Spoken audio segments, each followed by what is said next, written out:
জীবনে চলার পথে আল্লাহ তাআলা কার কপালে কি রেখেছেন তা আমরা কেউ জানি না। বিপদ কখনো কারোর জন্য বললে কয়ে আসে না, হঠাৎ করেই চলে আসে। তো সেরকমই একটা ঘটনা আপনাদের সাথে শেয়ার করব। তো আসসালামু আলাইকুম এভরিওয়ান, কেমন আছেন সবাই? আমরা মা মেয়ে সৌদি আরবে রিয়াদে আসার পর থেকে আল্লাহর রহমতে মোটামুটি সুস্থই ছিলাম। আমার মেয়েটা আল্লাহর রহমতে সুস্থই ছিল, কিন্তু হঠাৎ করেই নর্মালি দেশে থাকাকালীন যেরকম জ্বর আসতো ওইরকম জ্বর চলে আসে। তো দেশে থাকাকালীন সময়ে জ্বর আসলে ওরা যে ওষুধটা আমি খাওয়াইতাম ওই ওষুধটা আমি সাথে করে নিয়ে আসছিলাম, আর ওইটারই কিছুটা খাওয়াই দিই। এভাবেই জ্বর আসে যায়। এরপর আমি ডাক্তারের সাথে পরামর্শ করে আমি ওরে অ্যান্টিবায়োটিক নিয়ে আসছিলাম সাথে একটা, ওইটাও খাওয়াই দিই। তো তারপর ও জ্বর আসে যায়, মানে জ্বর একটু স্বাভাবিক হয় আবার চলে আসে। এরকম হবার পর আমি তো ভীষণ নার্ভাস হয়ে যাই যে এখন আমি কি করব। তারপরে আমি 9 থেকে 10 দিন দেখি যে ভালো হয় কি না, কিন্তু এরকম করতে করতে হঠাৎ করে দেখি যে আমার বাচ্চাটার ঘাড় ফুলে গেছে অনেকটা। এরপর আর আমি লেট করিনি, চলে গেলাম হাসপাতালে নিয়ে ভাতায়। দেন ওইখানে একটা ভালো হাসপাতাল দেখালাম বাচ্চাটাকে, ভালো একজন শিশু বিশেষজ্ঞের কাছে। দেন ওখানে ব্লাড টেস্ট করাতে দিল, সিআরপি টেস্ট করাতে দিল। দেন সিআরপি পজিটিভ আসছে। আসার পরে আমার হাজব্যান্ডের মাথায় তো পুরো আকাশ ভেঙে পড়েছে, কি থেকে কি হয়ে গেছে। আমাদের একদম ধারণার বাইরে ছিল, প্লাস হচ্ছে কি বলবো, আর কপালে যা থাকে তাই হয়।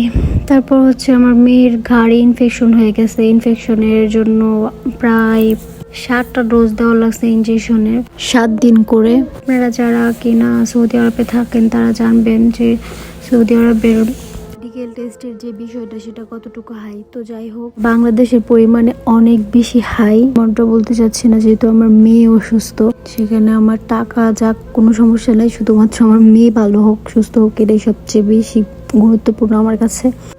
তো আমার মেয়েকে চিকিৎসা করার জন্য যা যা প্রয়োজন তার সব কিছুই করার পারমিশন নেওয়া হলো আমাদের থেকে। তো ডাক্তাররা সব কিছুর প্রসেসিং শুরু করে দিয়েছিল। আমার মেয়েকে ইঞ্জেকশন দেওয়ার সময় আমার মেয়েটা অনেক কান্না করতেছিল। এই যে আমার মেয়েটা হাত ধরে ধরে দেখাইতেছিল যে তার এখানে কি দিছে, আমাকে দেখাচ্ছিল। যদিও আমার মেয়েটা অনেক ছোট, তারপরে মাশাআল্লাহ আমার মেয়েটা সব বোঝার চেষ্টা করে।